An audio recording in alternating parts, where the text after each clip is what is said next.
Good day. Today we are going to discuss about the classifications of engineering materials. First, let's talk about what is engineering materials.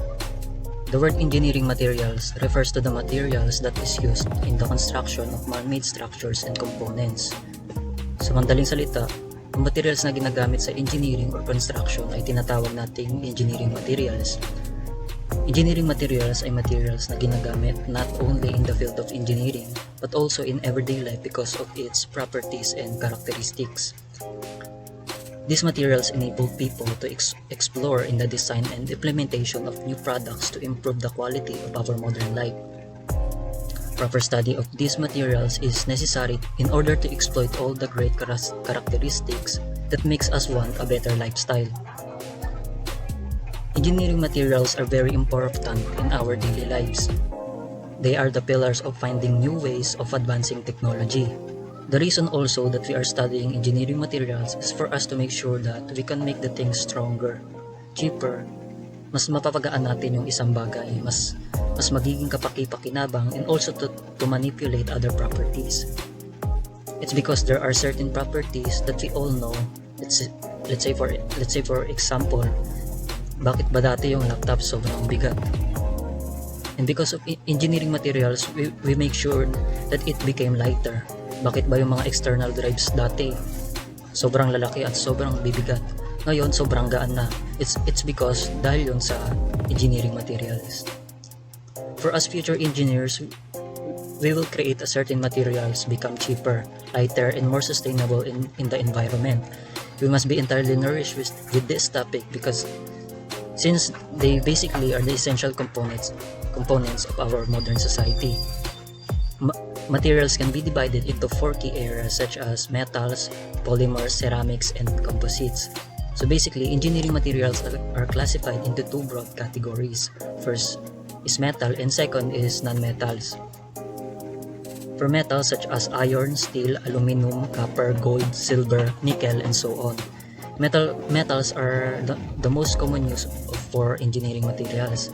Isa sa mga katangian ng metal ay ductile. Kapag sinabi nating ductile, there are particular materials na pwede mong hilain para gawin mong maliliit o maninipis. There are other materials na we can actually stretch. Ang metal din ay good conductor ng heat and electricity. Metals are used for everyday objects like cars, buildings, bridges, but also go into extreme applications like jet engines, mining equipment, and space exploration. Second is non-metals. Non-metals such as ceramic, glass, plastic, rubber, timber, diamond, and so on.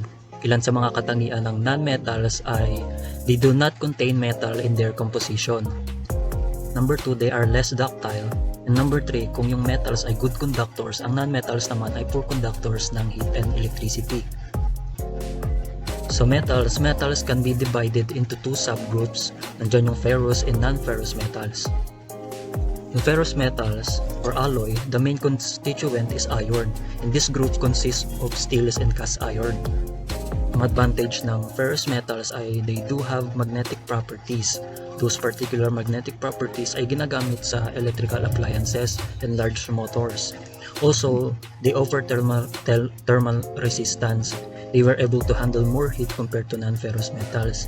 Less corrosive din siya, ibig sabihin hindi siya kinakalawang through the use of other certain properties or adding elements.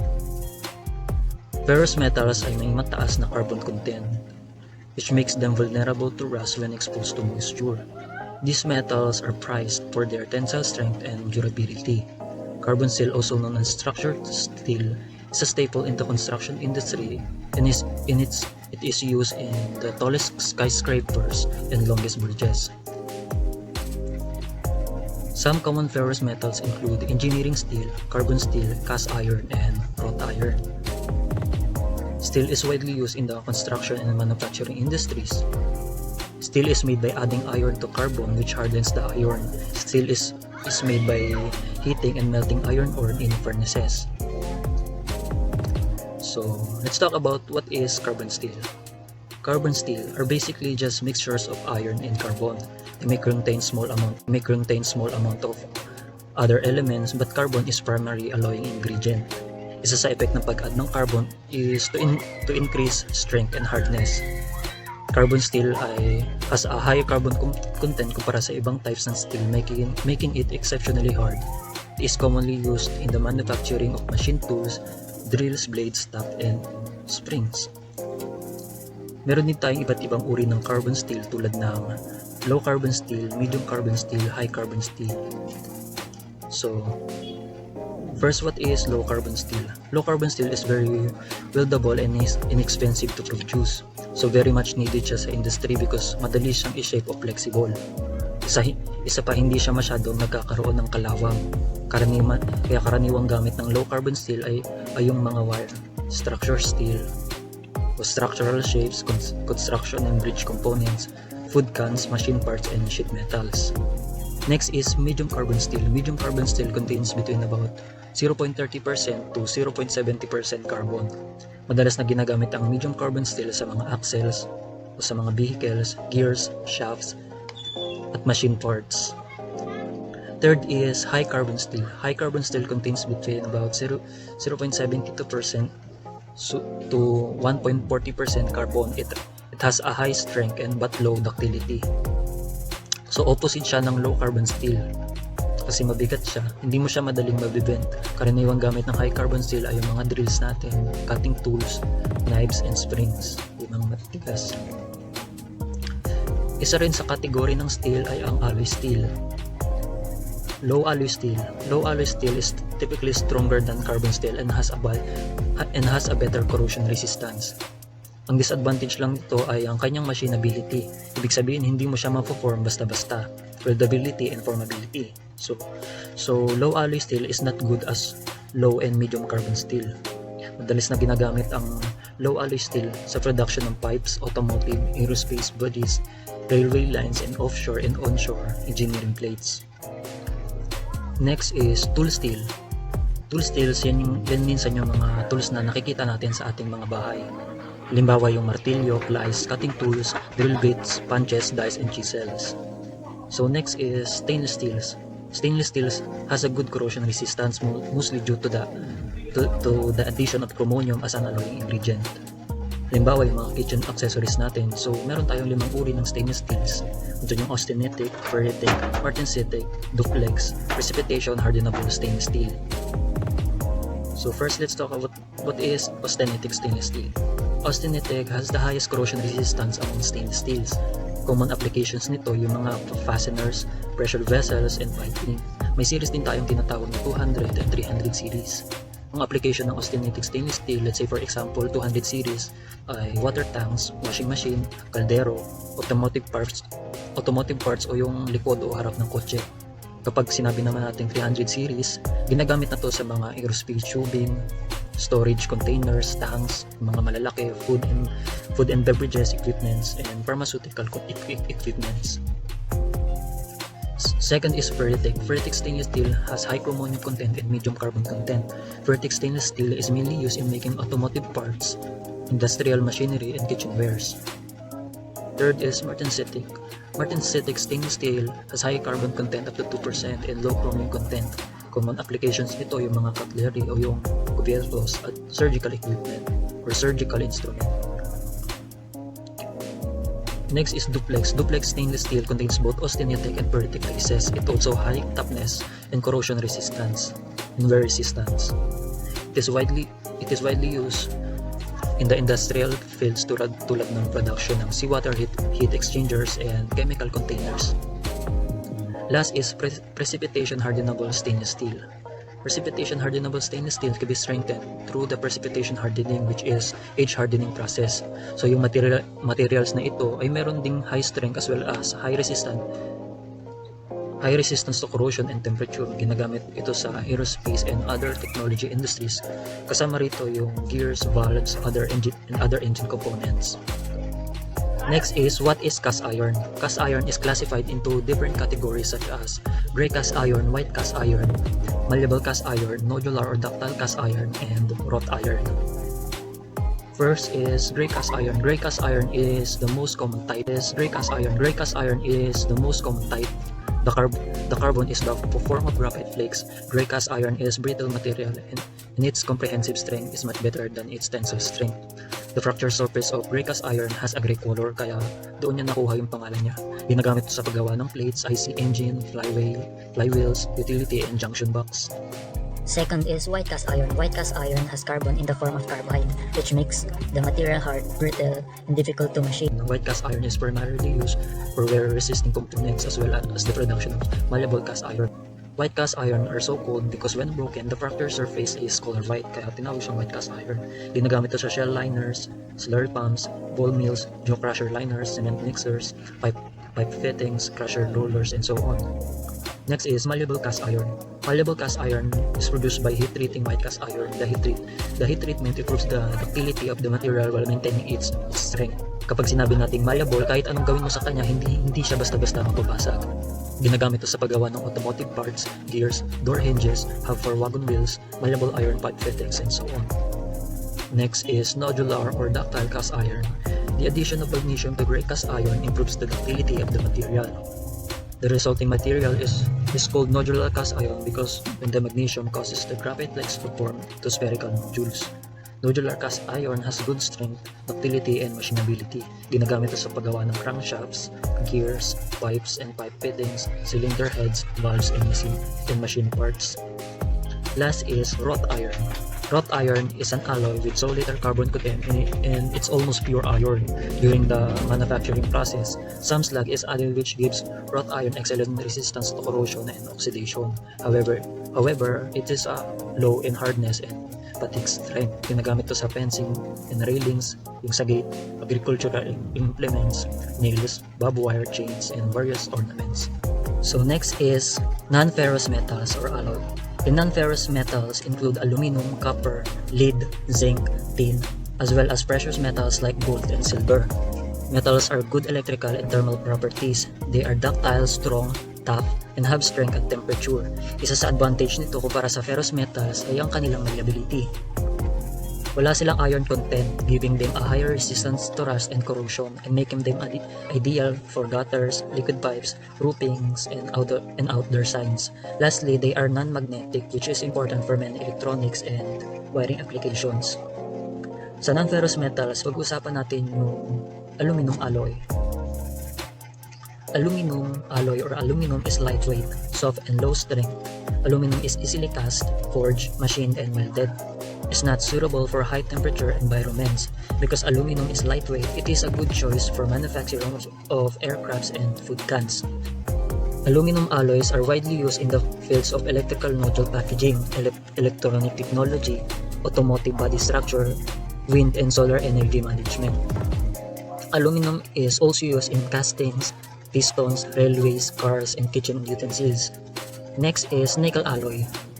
Nickel alloy has the best of magnetic properties kaya ginagamit ito sa transformer, magnetic amplifiers, magnetic shields, and memory storage devices.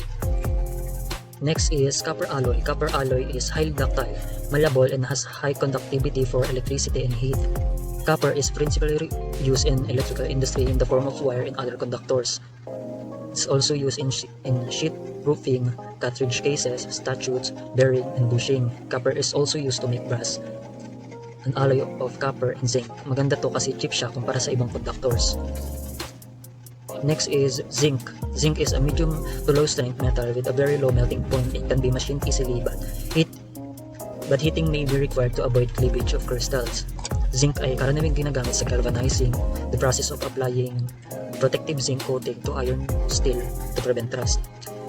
Next is tin. Tin is very soft and malleable, ductile with low tensile strength. It's often used to coat steel to prevent corrosion. Tinplate steel is used to make tin cans to hold food. In the late 19th century, tin foil was commonly used to wrap food products. Ginagamit natin sa pag-iihaw ng bangus o ano pa man yung aluminum foil. Tin is also can be alloyed with copper to produce tin, brass, and bronze. Next is lead. Lead is very soft, heavy, malleable metal with a low melting point and low tensile strength. It can withstand corrosion from moisture and many acids. Leads ay karaniwang ginagamit sa electrical power cables, batteries, building construction, and soldering. Last is titanium alloy. Titanium alloys are light, strong, and has high corrosion resistance. Their density is much lower than steel, and their strength-to-weight ratio is excellent. For this reason, titanium alloys are used commonly, and especially in the aerospace industry. It is also used in aircrafts, armor plating, naval ships, and missiles. So now, let's move on to the next topic.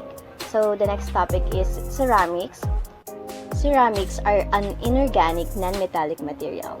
Ceramics generally have excellent corrosion and wear resistance, high melting temperature, high stiffness, and low electrical and thermal conductivity. Ceramics are also very brittle materials. The primary classifications of ceramics include glasses, cements, clay products, refractories, and abrasives. Glass ceramics. Glasses are amorphous solid, whereas the other ceramics are mainly crystalline. Glasses are common materials and are seen in applications including windows, lenses, and containers. With their thermal and mechanical characteristics, usually glass ceramics have range of applications including cooktops, which you'll find in most modern kitchens, household appliances including toasters and clothes irons, grills and barbecues, smartphone screens, infrared applications such as in infrared heating element. In biomedical engineering, they use glass ceramics because bioactive glasses are a group of surface reactive glass ceramics biomaterials and include the original bioactive glass, which is bioglass. The biocompatibility and the bioactivity of these glasses has led them to be used as implant devices in the human body to repair and replace diseased or damaged bones. The next is cement ceramics. Cements are materials that, after mixing with water, form a paste that then hardens. Cement is very inexpensive to produce. It is used widely in the construction of buildings, bridges, and other large structures. So, trivia about cement. Cement isn't some sort of naturally occurring organic material. It's manufactured through the chemical combination of 8 main ingredients during the cement production process. These ingredients are generally extracted from limestone, clay, marl, shale, chalk, sand, bauxite, and iron ore. Next is clay product ceramics. Clay is a very common ceramic material. The two primary classifications of clay products include structural clay products and whitewares. Clay product ceramics are basically fabricated by molding, drying, and burning a clay mass. So some examples of clay product ceramics are plant pot, plates, cookwares, and displays like flower vase. So the next is refractory ceramics. Refractory ceramics can withstand high temperature and extreme environments. They can also provide thermal insulation. Some example of refractory ceramics are bricks, chimneys, lutuan na di uleng, or kalan di uleng. So another non-metallic material is polymers. So polymers includes plastics. Polymers are classified as thermoplastic polymers, thermosetting polymers or thermosets, and elastomers. Polymers are widely used in many different industries. Polymers is a substance made up of a large number of smaller molecules that link together to form larger molecules. Polymers may be naturally found in plants and animals, which is natural polymers, or may be man-made, synthetic polymers. Different polymers have a number of unique physical and chemical properties due to which they find usage in everyday life. First, thermoplastic polymers. The classification of thermoplastics and thermosets is based on their response to heat. If heat is applied to a thermoplastic, it will soften and melt. Once it cooled, it will return to solid form. Thermoplastic do not experience any chemical change through repeated heating and cooling, unless the temperature is high enough to break the molecular bonds. Pag sinabi nating thermoplastic polymers, it can be melted repeatedly. Ibig sabihin, pwede natin siyang i-recycle. So, some examples of thermoplastic polymers is nylon, Teflon, acrylic, and polyester. Next is thermosetting polymers. Thermosets are typically heated during initial processing, after which they become permanently hard. Thermosets typically have greater hardness and strength than thermoplastics. So as I've said earlier, thermoplastics can be melted repeatedly, while thermosets, once it's shaped, cannot be melted now. Common products and applications that are made from thermoset plastics are construction equipment panels, electrical housings and components, insulators, heat shields, circuit breaker, motor components, and etc. So next is elastomer polymers. An elastomer is a polymer with viscoelasticity and with intermolecular forces, generally low Young's modulus, and high failure strain compared with other materials. Elastomers are highly elastic polymers with mechanical properties similar to rubber. Elastomers are used for rubber tires and tubes for vehicles, belts, hoses, gloves, matting, toy balloons, rubber bands, adhesives, and pencil erasers. Another non-metallic material is composites. A composite is a material made from two or more different materials that, when combined, are stronger than different materials by themselves. Composites are typically designed with a particular use in mind, such as added strength, efficiency, or durability. Composites consist of a matrix or binder and a reinforcement. The primary classes of composites are particulate composites, fibrous composites, and laminated composites. Particulate composites. Particulate composites are created by adding particles of one material to a matrix, the filler material. So the best example of particulate composite is concrete. By mixing smaller particles of sand with larger particles of cement and aggregates such as stones, we get a very strong and dense material suitable for building large structures. The next one is fibrous composites. A fibrous composite is a material in which fibers of one material are embedded within a matrix. The fibers can be short and randomly oriented, or they can be long and continuous. So some example of fibrous composites are fiberglass, fiber plastic, fiber filling, carbon fiber, and etc. So the last one is laminated composites. Laminated composites are created by combining layers of composites materials. The layers will typically differ in the orientation of the fibers, or they will differ in the material itself. So some example of laminated composites are plywood and laminated carbon fiber. Good day everyone. Today I will discuss about crystal structure. So what is crystal structure? Crystal structure is the description of the orderly organization of atoms, ions, or molecules in a crystalline material used in crystallography. So meaning to say, crystal structure consists of matter that is formed from an ordered arrangement of atoms, molecules, or ions. And crystal structure have two categories of solids. First is the crystalline solid and the second is the amorphous solid. So dagdag ko lang, crystal structure is the smallest unit of particular material. So firstly, we will discuss about amorphous solid. Or amorphous material. Amorphous solids are any non-crystalline solid in which the atoms and molecules are not organized in a definite lattice form. So when we say amorphous solid is gulo-gulo, like hindi siya organized, unlike sa crystalline material na i-discuss natin mamaya. Then dagdag ko lang is amorphous solid is kahit may long range order siya, basta may isang nakagulo or hiwalay doon, masasabi pa rin natin itong amorphous material. Then the examples of amorphous solids includes glass, rubber, and plastic. The physical properties of amorphous solids differ from those of crystalline solids. So next naman natin is crystalline material. A crystalline material is defined as a material in which atoms are arranged in the periodically repeating geometric array.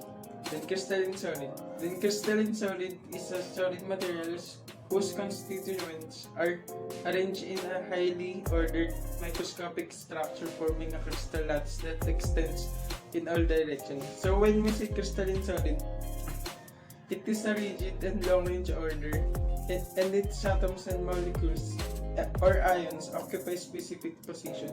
So when we say crystalline solid, it has a recognizable structure as well defined and angle and a definite shape. So the meaning of its atoms, molecules, or ions occupy specific positions. It means na masasabi natin na ang solid structure is a crystalline solid kapag meron itong proper or ordered arrangements. And the examples are ice, salt, quartz, etc. Then, when we say long-range order, a regular repetitive arrangement of atoms in solid which extends over a large distance. Then, when we say repetitive 3D pattern, there is a pattern in a crystalline solid material, and there is a basic unit in the 3 dimension that can be repeated over and over again to get the whole 3D. The next naman natin is unit cell. The unit cell is the smallest repeating pattern in a crystalline structure, and it is called as unit cell. When sa unit cell, it means that the basic structural repeating unit of crystalline solid and its unit cell angle alpha is defined by edges B and C. Angle beta is defined by edges A and C, and angles gamma by edges A and B. So next naman natin is crystal lattice. The crystal lattice is the regular 3-dimensional arrangement of points in spaces is called as crystal lattice. And there are 3 types of crystal lattice. The first type is the simple cubic structure. The second type is body-centered structure. And the third type is face-centered cubic crystal structure. Then the first step is simple cubic. This system are only atoms are occupied at the 8 corners. The next is body-centered system.